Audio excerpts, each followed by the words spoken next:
right, and we're live. Thanks for joining us today for another Comp and Coffee. I'm Sean Lavana. And I'm Bill Coleman. And we're here today to discuss an interesting topic, something we cover a lot on this podcast, which is how can you communicate better? How can you think more strategically about what's going on in your organization? And we talk about it, but I guess what I wanted to bring it down to today was where are some places that you can go to learn about those things? So I put it in the framework of what books have the management team here at PayFactors read that's influenced them and helped them view the business from a better stance. And so we'll be bringing different people in during this episode to talk about what books and why. But I think you have a pretty good point about this if you want to elaborate on it first. Sure. Well, when you originally asked me the question, one of the things you asked was, what one book would you recommend? And my answer was, I wouldn't recommend one book. I would recommend a lot of books. And as you read, you start to learn different things, and you're not completely biased by one person's perspective or one person's story. And also that I think that the most valuable or some of the most valuable business books are not necessarily directly related to what we do every day in our jobs. I'm not going to sit here and give you all of the best compensation books out there, but books that help you think about things. For example, when you were inviting me to come talk in this podcast, I said, I like books about economics and psychology and how I do the part of relating them to compensation, because compensation, particularly incentive plans, are all about motivating people's behaviors, and how you create incentives, which is a huge topic in behavioral economics and economics in general. Yeah, no, I think that's a great point. For some strange reason, I tend to err towards psychology as well, but it's because I like to figure out what makes people tick. And so for same reason, just different applications, right? Right. I think my belief about most business books is that most of them were written to be a brochure, and they could be covered in a few pages, yes. But they elaborate and add a whole lot of fluff in to make it a book. Right. Somebody once told me, with some of those books, the more what I've heard described as vanity publications, read the title, and if the title gives you everything you need, you don't have to read the book. If you're not quite sure, read the table of contents. And then, read the section headings, and it's a lot of those books are pretty quick reads because they're really one concept with a lot of backup. Or really slow reads because you have to continue to go back and read the same pages Exactly. Because your mind drifts, is my experience with those. Yes. But I think that's a great point. I mean, I think generally speaking, the more that you can stuff your head full of ideas from different perspectives, and I think you made a good point with that too, by the way, which is a lot of people, a lot of authors out there, or a lot of leaders that way can have cult-like followings that somebody buys into their belief and follows them no matter what. But I think the more that you can get diverse opinions, different takes, even from outside the business world, for example, or of HR, or whatever it is that can help you learn. And then when it comes time to apply that, the more that you have in there, the more different perspectives that you have, the more contextual information that you can bring to that situation, the better. So I'm a big believer in that as well. What I did find interesting is that almost everything that came back, and I didn't frame the question this way intentionally, almost everything that came back was a business book. Yeah. But I think it could be interesting to ask the question, like, what non-business book has helped you out most in your career? And we can have, a follow-up to this podcast. That's right. Bill and Sean's podcast that promotes new podcasts. Bill and Sean's podcast of libraries. Right. So, in the category of, economics books, say, very popular mainstream book, which is very easy to read, Freakonomics. It's not about compensation, but it teaches you a lot about how people think and how behaviors change, and if you want to understand incentive plans, read the part about realtors, where, realtors' roles or realtors' view of the right sale price for a house varies a lot if the realtor themselves own the house or one of their customers does, because of the economic difference in what they're going to get paid. Sure. Yeah. You can read that as, how do you set a commission plan also? I think that's a great point. One of the other ones you brought up, the 5 dysfunctions of a team. Yes. And go ahead. It's been a while since I've read that book, but I did thoroughly enjoy that when I did read that book. And I think it's interesting that it's the pitfalls that teams can encounter as they work together, as they form, as they work together, and they grow. Yes, I like the whole series of books by Patrick. I don't know how to pronounce his name. Patrick Lencioni, I think. We'll go with that. He's got the 5 dysfunctions of the team. I think the first one I read, and I read it because of the title, Death by Meeting. The 5 temptations of a CEO. The Ideal Team Player. He's got a whole bunch of these books, and they all follow the same pattern where he tells a story. I think he actually calls them fables, business fables, which is probably an amalgamation of bits and pieces of stories he's heard from different managers, executives, business leaders, and he puts together a story, sort of like a novella of a business situation and how it plays out. But it exemplifies all the key points in the topic. So the 5 dysfunctions of a team talks about a team and then how the team works together, or in most cases works against itself, or the members work against each other, and how as a manager you can adjust for that or correct for that.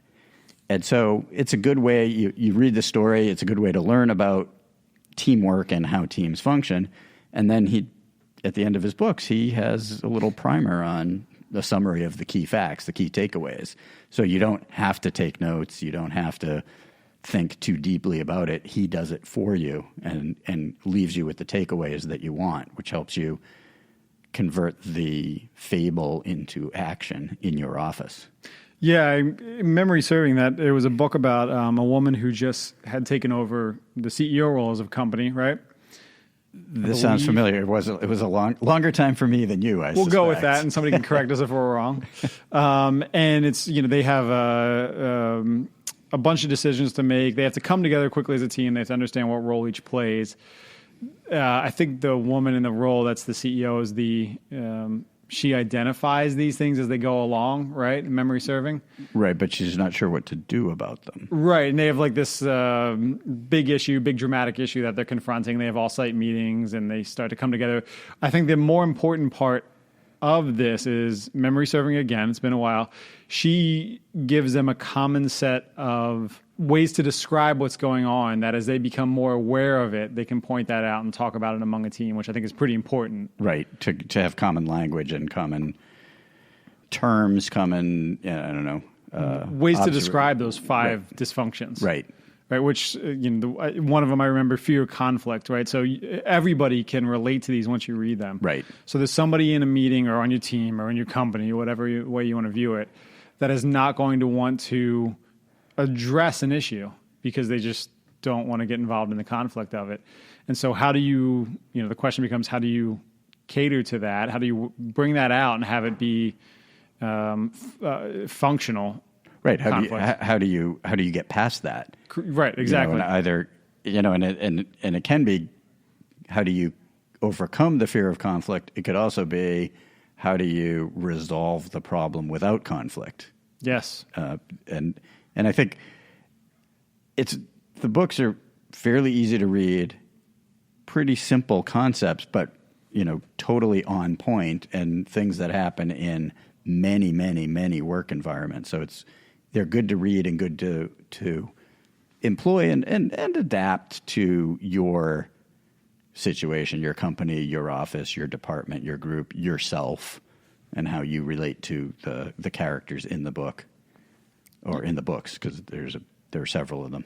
Right. And like you said, this is an easy read. It has a nice narrative flow to it. And so it's one of those things that you can easily go back to regularly. Right. When you encounter situations like this, or when you just want to remember those aspects of it, catch up quickly and refresh your mind on it. Right. Just jump to the appendix. Go past the table of contents in this instance and go to the appendix. You don't need the teacher's edition. There's no Cliff's Notes. It is the Cliff's Notes. Right, exactly. One that I'd bring up on this that I remember reading, I downloaded it on a plane a couple of years ago. And it was one of those things where planes pushing back, I realized my Kindle's out. and I have 30 seconds to download something, and I was trying to find one, and I was very grateful I did. I thought it was a very interesting read. It's The Hard Thing About Hard Things by Ben Horowitz. Right. And so partner at Andreessen Horowitz, right, the venture capital firm out in Silicon Valley. And what it was is he had a collection of blog posts that he wrote over the years, and it was during his journey as a time as CEO of a startup company, and it wasn't during the best of times. And what I think was really interesting is, especially if you're trying to understand your boss's perspective or your boss's perspective, it gives you an insight into all the different things that they confront on a daily basis and how the effect that those decisions can have. And if I remember correctly, it's also it touches on the human tendency to avoid hard things, big problems, hard problems, exactly the ones that you should be focusing on. People tend to shy away and either don't know what to do and freeze, they paralyze themselves, or sit back, pray, cross your fingers, and hope somebody else is going to fix this. Right. When you're in a senior role, it's easy to do a couple of things. It's easy to be distracted by, well, I just got to respond to my email today, right? Or whatever it is that you want to choose. It's the equivalent of that. Or B, everybody else will make the decisions for me. I just need to make sure that everybody's moving in the same direction, right? Right. It's more difficult to carve out the time to have the talks to align everybody to make sure that you are making those decisions and everybody's bought in, or at least everybody that is going along with it anyway. Right. And then the more senior you are, the fewer people you can pawn off those hard decisions on, and so you have to own it. Very true. And I often say that, and you read about it a bit in this book, not directly, but like in an obtuse way, that the chief executive officer is basically chief psychology officer. That's right? true. His or her biggest role is taking care of all the personalities, making sure they're working well together, while also being the visionary and everything else.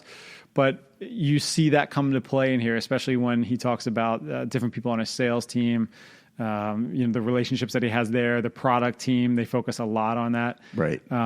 Super interesting read, and it's all these short, what were a blog post. So it's a relatively quick read that way. It's like almost staccato, right? Like it's these short little chopped up pieces that form this longer narrative. Although it is a pretty good sized book. It's a lengthy book. Yeah, it just gets chopped up in a shorter way that, at least in my opinion, is easy. It's not like there's you're not reading a Right. It's not a novel. You can read a chapter at a time, or just a few chapters. Yeah, and you get value out of it. You're not reading War and Peace and have to follow along with the entire thing, right?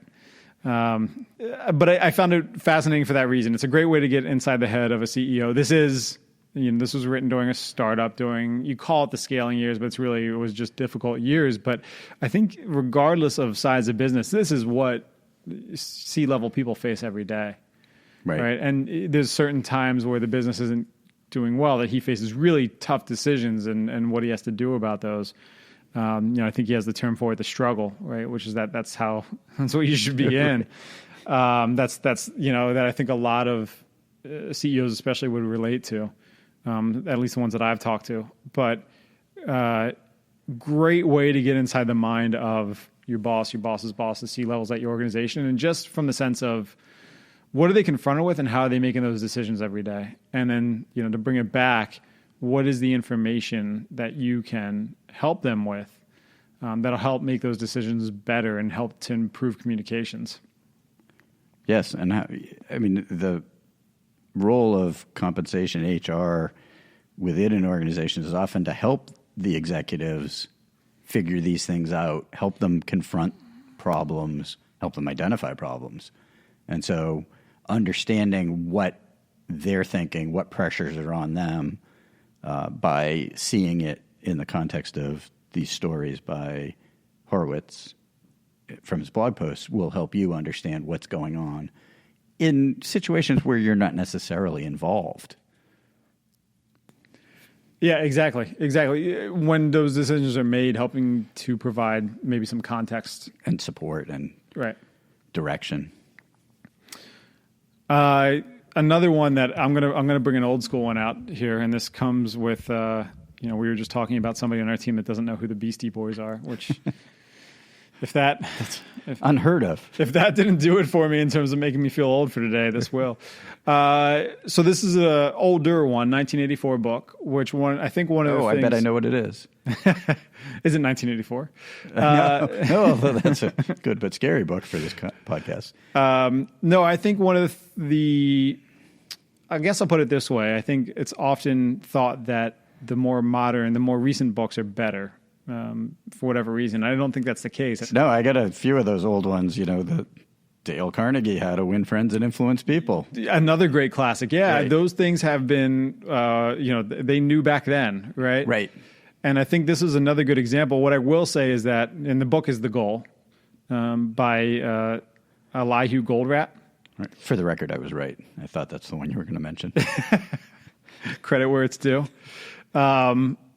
It's another narrative like book, like we were just talking about with the 5 dysfunctions. It's like an MBA in a book. Yes. He confronts, the main character confronts so many things about his organization that he needs to figure out. And it walks you through how he figures it out, how he realizes there are issues, why there are issues. And it talks about, I remember one of the big impressions that I left with it was it's almost a supply chain.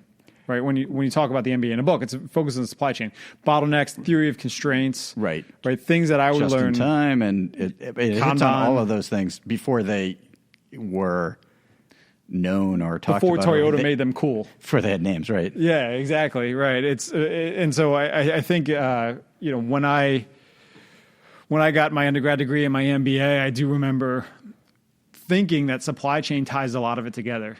Right, it's the operational side of it, the logistics side of it, but it ties a lot of business together, and this is a fascinating read for that reason. Yes, and it is a little dated, I think. I read it when it was neither new nor as old as it is now, but if you can relate to people not having cell phones, when they have problems, I think it is a good read, and it teaches you a lot about how businesses function and how hard it is to change embedded processes. Yeah, that's right. That was an amazing point in it as well. Once you realize those, how do you actually incentivize people and work with them to change their behavior? Right. How they do things and why they do them. And we're going back to a continual theme here, right? It's who would have thought that working with a collection of people is all about psychology? Oh, exactly. Shocking. I could sit here and go all day, for the folks that are interested in sort of big data stuff. Again, I don't want to be too high and mighty here. The book Moneyball is, much more, it's much more about the statistics and how you measure performance and how you make decisions about what you're going to do with your team, in this case, a literal team, based on key performance indicators, a bunch of statistics about baseball players. And interesting because it's driven by the Oakland A's were very highly constrained on their budget, and their manager, Billy Beane, had to find a way to be competitive with a lot less money than, his Major League Baseball rivals like the Yankees and the Red Sox, who had, from his perspective, infinite budgets. Very interesting in how he develops a team of data analysts to confront conventional wisdom or, the way we've always done things. To change scouts from going with their gut. Right. Right, to actually put data behind the decisions that they were making. Which the same thing has happened, it happened in Wall Street, it happened in... everywhere in business major now. Sports. Technology businesses. Technology, and it's starting to happen in HR. Mm-hmm. HR is one of the biggest repositories of data outside of products. People who make data products, I would think in any organization, you have so much data about the people that are working there. Right, and so understanding how that works and critically important. Another book that I've read recently, which is probably more on the fringe of our discussion here, be a book Quiet by a woman, Susan Cain. I love that book. I read that book and it felt like my Bible. I don't want to. I'm not trying to raise it to any artificial standards here, but when I read that book, I was like, yes, this is me. Well, maybe we should share for those that don't know what the book is about. All right, fine. Let's go into it. It's it's basically a book about what it means to be an introvert and how introverts function. And a lot of it is focused on at least we in the U.S. are very extrovert focused. And so I think it's something like 90% of all CEOs tend to rate on the extroverts on that scale. I think that's right. Yes. We prize those attributes. Yes, but in school, in teamwork, and in companies, we tend to look for or work in ways that are built around extroverts and how to make extroverts excel. And that tends to hamper the ability for introverts to deliver or meet their full potential. And so it's very interesting about whether or not you should have team projects versus individual projects, or, how big groups should be, who should be in the groups. And that, I'll cut to the chase, that introverts tend to be much better performers in groups of one or two than in bigger groups. And that you will get often better results from an introvert if you let an introvert work on his or her own versus having a group of extroverts trying to come up with a solution to the same problem. Yeah, so we're conditioned to, in a meeting, let's tie two things together here, right? So 5 dysfunctions of a team with this, right? In a team or a meeting, we're conditioned to listen to and then believe, and I'll tie this into another book that I enjoy then after this. This is going to be a triple header. Ready? Listen to and believe people who tend to be more extroverted. I'll tie a couple things together here, which is that, let's tie together 5 dysfunctions of the team with this, which is that we are biased to hear and believe extroverts because they're the first to speak and they'll be the most powerful with their ideas early. But if you structure a meeting where, for example, where you ask people to bring their ideas, here's what we're talking about, bring your ideas, and then I think it's Sheryl Sandberg that's famous for, at least in one of her books, describing that she'll go around a room and ask everybody their opinion on the topic at hand, and then she'll weigh in with hers. But she hears everybody out because that way it's not going to be dominated by an extrovert. It's one of the ways that you can pull good ideas out of introverts. Right, and it's actually good advice for the senior person in any meeting. If the senior person puts their idea out first, yes, you tend to get a lot of head nodding and, oh, that's a great idea, boss. And that's not what the boss usually wants. Right. Usually. Sometimes you do. Maybe not great ones. You want that creative conflict. Right. But an introvert typically will not speak up in a meeting because their minds just don't work that way. They'll want to think something through and come with interesting and new angles that you might not think of otherwise, but it takes them a little bit to do it. Right. And even if you don't think it works, for your work environment, that book Quiet is good because it also talks about kids and how introverted kids are perceived by not only their peers and their teachers, but by their parents. And, pushing your kid to do things that are outside his or her comfort zone, you can still do it, but you do it differently with a kid who is introverted. And, let's be honest, a lot of the work relationships are, a lot like parent-child relationships. It's not where I thought you were heading with this, but no, I was saying for both things, it's useful, useful at work, useful at home. Agreed. One of the other books that I thought that I did enjoy reading as well, that's in line with that, is Daniel Kahneman's Thinking Fast and Slow. And so where I'm seeing it tie in is that, his argument in that book is that there's two systems in the way you make decisions. He calls system one like the fast, like the intuition, or the intuitive thinking. And system two is the more deliberate and logical. And so as opposed to being, I'm probably putting words in the mouth of the book that aren't there, but as opposed to being going by your gut, where you can often be wrong, and he kind of lays out the case for that, really slowing down. So not having that fast thinking, not having that immediate decision making, which, again, we were just talking about that contrast with introverts and extroverts. Right. But being more deliberate and methodical in your thinking. I found that to be a really interesting book and how the mind operates that way. All right, well, we've covered a ton today. We'll have a couple other guests coming on here in a moment that we'll talk about a few additional books with them. Hope this was helpful. Our goal in doing this was just to talk about what are the books that we believe, what is the information that we believe that helps us make better decisions on a daily basis. We're by no means the be-all, end-all of this, so if you have comments, thoughts, other ones you'd want us to cover here, hit us up in the comments, tweet at us, You know where to find us. Give us those 5-star reviews on iTunes. Sounds like a plan. And now I'm joined by Katie Rosa. Katie's a member of the team here at PayFactors. Katie, what was one of the books that influenced you most in your career? One of the books that influenced me most is Everybody Writes by Anne Hanley. It's no secret to anybody who's ever worked with me that I love this book. I recommend it to absolutely everyone. We actually have a new writer joining our team next week, and I bought it for her first day because it's just such a great resource. I think a lot of people say, I'm not a writer, I'm not good at writing, I don't like writing. But in this day and age, everybody is a writer. You're writing emails, text messages, social posts, presentations, you name it. We're all writers, whether you like it or not. And this book, I think, helps you move beyond that academic style writing that you learn when you're in middle school and high school, the 5-paragraph essay. And it's definitely catered to a marketing audience, but I think anybody, whether you're a marketer or not, can learn something from this book. It helps you figure out what type of process you should work within when you're writing content, and it helps you understand basically that writing doesn't need to be academic, and it shouldn't be academic unless you are in an academic environment. One of the things that I enjoy most about that is that you said you're buying it for one of your employees, which is great. We should encourage people to get diverse takes and opinions and take in a lot of information so that when you're in the right situation, that context applies, even if it doesn't at the time. But secondly, I think you make a good point. We talk all the time about everybody in business needs to be able to communicate well.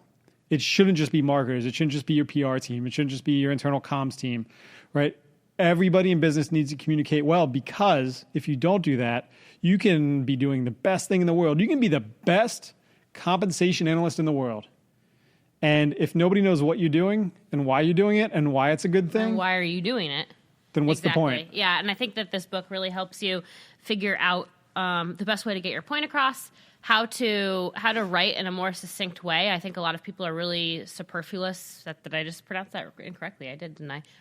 I think they say a lot. A lot of people are very they just get really verbose with their writing. They say a whole lot, and I think it's actually a lot harder to write short copy. It's a lot harder to write, a social media post or ad copy than it is to write a 3,000 word white paper. So it helps you get more succinct. It helps you get to your point faster, this book.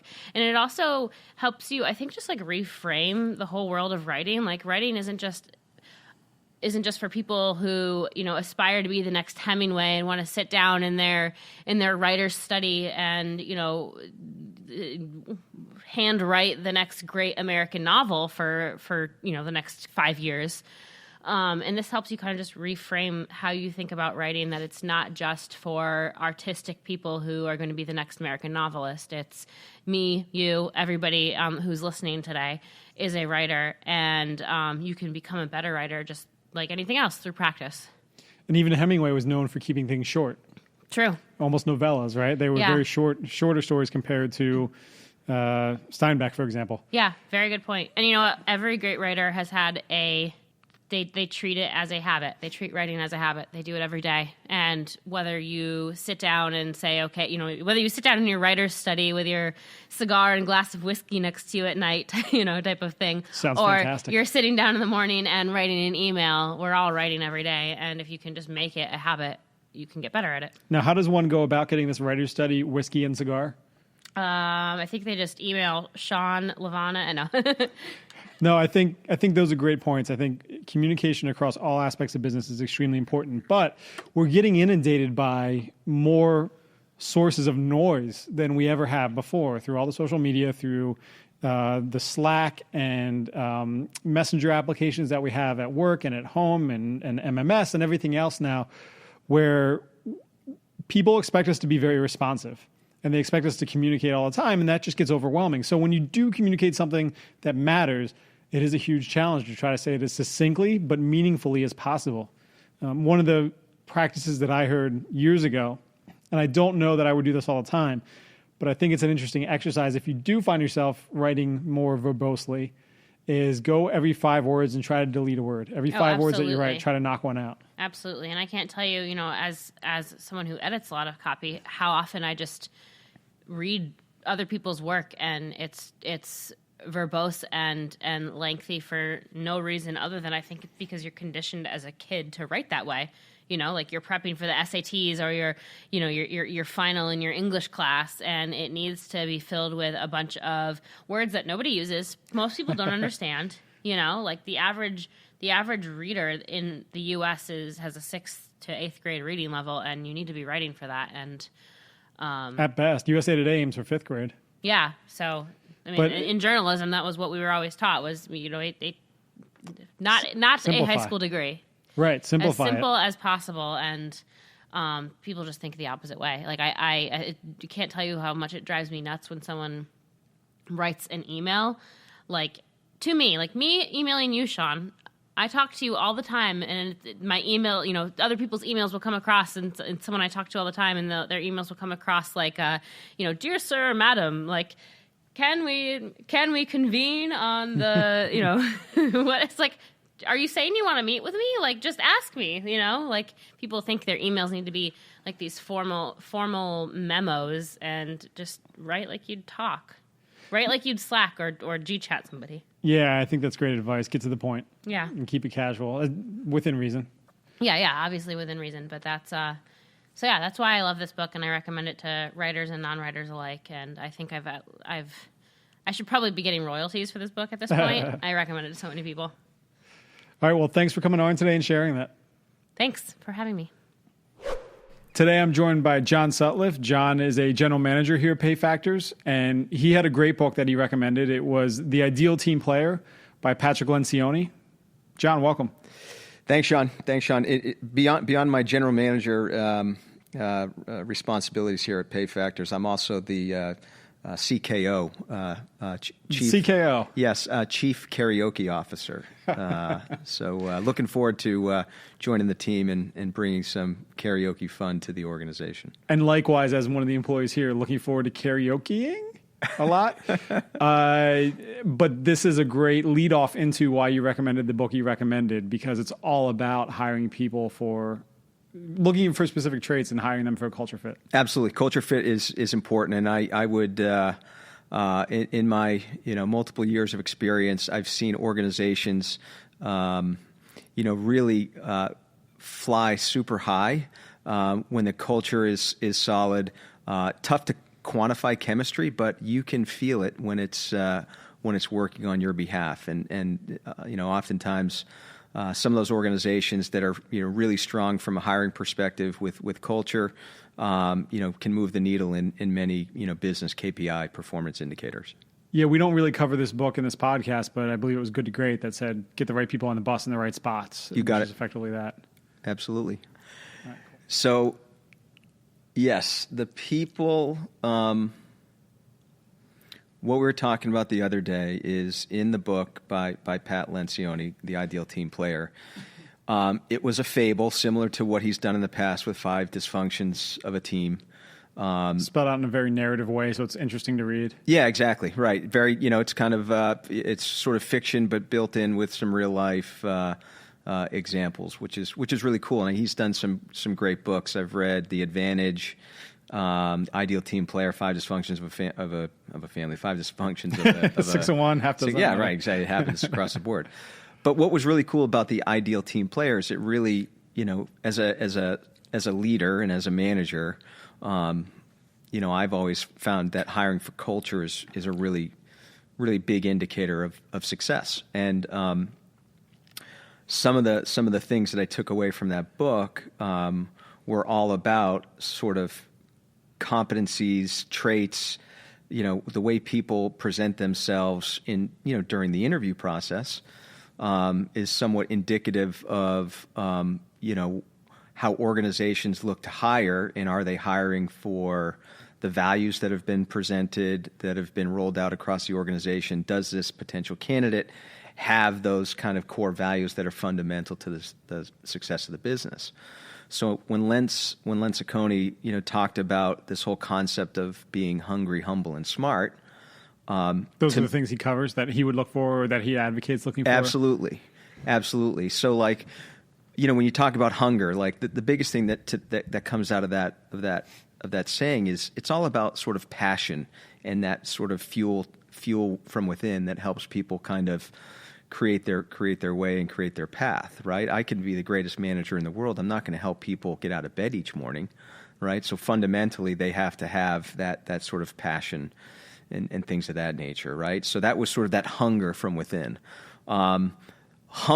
Humility is so critical when you try and bring people into an organization, whether, in any functional part of the business, whether it's sales, whether it's finance, whether it's HR or IT, so many different cross-functional parts of the business.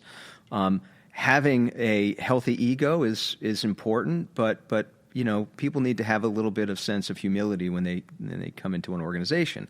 And I've seen numerous occasions where people have had a high degree of ego, where they couldn't, walk into the room without their ego fitting through the door. And they just haven't been that ideal team player. They weren't a strong culture fit. They might have been really successful in what they were doing. Right. But they didn't mesh well with the rest of the population. Okay. It's a great point. So in other words, know that you don't have all the answers, and know that others also have unique talents that they can bring to the table. You got to ask questions. Have some diversity in sort of how you interpret things and take feedback and offer and give feedback as well. The third element of what Len Ciccone talked about is smart, and I think it's a really good blend of kind of balancing, street smarts with book smart people, and this comes into play. Certainly, when I think about a sales organization, there's a few elements of street savviness, if you will, being super smart, but maybe you didn't, maybe you weren't a 4.0 GPA out of college. Sometimes that 4.0 resonates or makes more sense in other functional positions, healthcare, things of that nature. But if people are coming to the table with those three things, according to Len Ciccone in his book, it had a right recipe for success, for really strong team creation and things of that nature.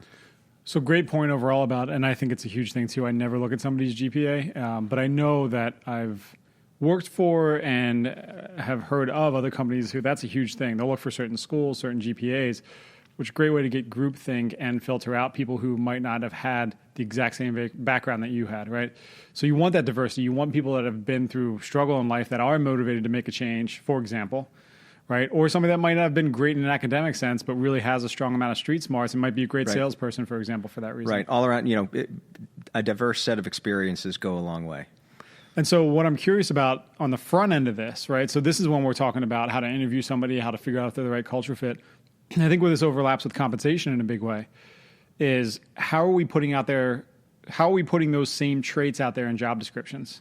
How are we starting to filter for them even before somebody applies?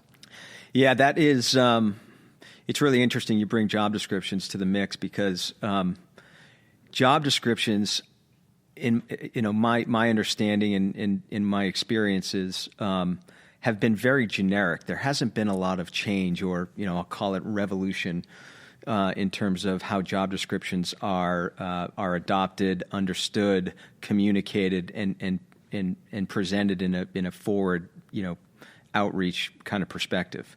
I think there are 2.0 companies out there that are trying to move the needle a little bit. Beyond just what are your roles, responsibilities, and duties, and years of experience, and are you, do you have a bachelor's or an associate's degree, component? What I see organizations doing right now is they're trying to bring in sort of that creative sense of corporate initiatives when they're looking for candidates out there. And in order to do that, you have to add a little bit of sizzle. You have to add a little bit of creativity to those job descriptions. And so this is where it kind of ties back to that, that ideal team player. So if you're looking for those individuals, what are those questions? What are those questions that you're asking during the interview process, but more specifically up front, when organizations are trying to understand a little bit about the positions that you're offering? how is your organization portraying themselves in terms of what are the job titles, what are the job descriptions, what do they say, and what are they asking for that? So you're filtering through the candidates in that regard. Yeah, it's allowing your culture to show through, right? So sure, just like you said, we need the basics in there. You have to have 3 to 5 years experience or whatever. You have to have a BS. You have to have whatever we want to say. Are you bilingual? Correct. Skill sets, basic kind of things in there. But and that's also between that and between the tasks, the duties of the job, you can still match. You can still make sure that you have data that will allow you to benchmark against another position within the broader spectrum of roles out there. But you can make it your own, right? So if comp needs a certain amount of things in there, then they could send that to the hiring manager, for example, or even, I don't know, somebody in a marketing team or somebody within their HR team that is their job to help their culture show through or can help with that, even if it's not their job. That's what we're talking about job descriptions. Yeah. And help bring that out so the base level's still there. You know what you're matching against, but really make it seem much more interesting and help to filter out candidates that might not be a good match as the interview proceeds, even before that happens. Yeah, I think organizations that are forward-thinking, certainly HR professionals, compensation professionals that are trying to do things a little bit differently, are partnering with the hiring managers to allow those hiring managers to include and incorporate some of the things that are going to be important to them as they look for screening new candidates and bringing new people into the organization. So how did the book change your process that way? Did you start to ask different questions or just keep a mind of those traits when you're asking the questions? What did you start to do differently? I started to ask a couple questions around just interviewing in a sales capacity requires a couple different things. And I'd say a big thing is all about storytelling. And one of the sort of the way that I would engage with candidates in that capacity would be to just try and get them to walk me through their experiences in a way that allows them to give them the platform to actually tell that story, be creative with their thoughts, and if they could pass what I would call the beer barbecue test, which was a good example of, could you go to a party and with a number of people that you've never met before, and could you hang, could you engage, could you stir up some conversation, and make that what might be considered a not so fun time, could you turn it around and influence in that capacity? So that was a big thing for me as a sales leader when I was reviewing and interviewing sales candidates, just to kind of get them to show that extroverted component of what it is that they can bring to the table without, with having a watchful eye on ego, humility, are they smart? Are they humble? Right? Do they have that passion and fire from within? Right? That comes out a lot in an interview. All right. Well, thanks for the idea. Thanks for the recommendation. Thanks for the ways that this applied. Greatly appreciate you stopping by today. Thanks, Sean. Appreciate it, buddy. All right, everybody. Well, that was today's podcast. We hope it was educational and informative. We appreciate you listening. And look, if this was a spark of some interesting thoughts or conversation for you, then maybe we should get a book group going. Let me know. Hit us up in the comments or email coffee@payfactors.com and let us know what you think. Maybe we'll get a book group going. Thanks again, everybody.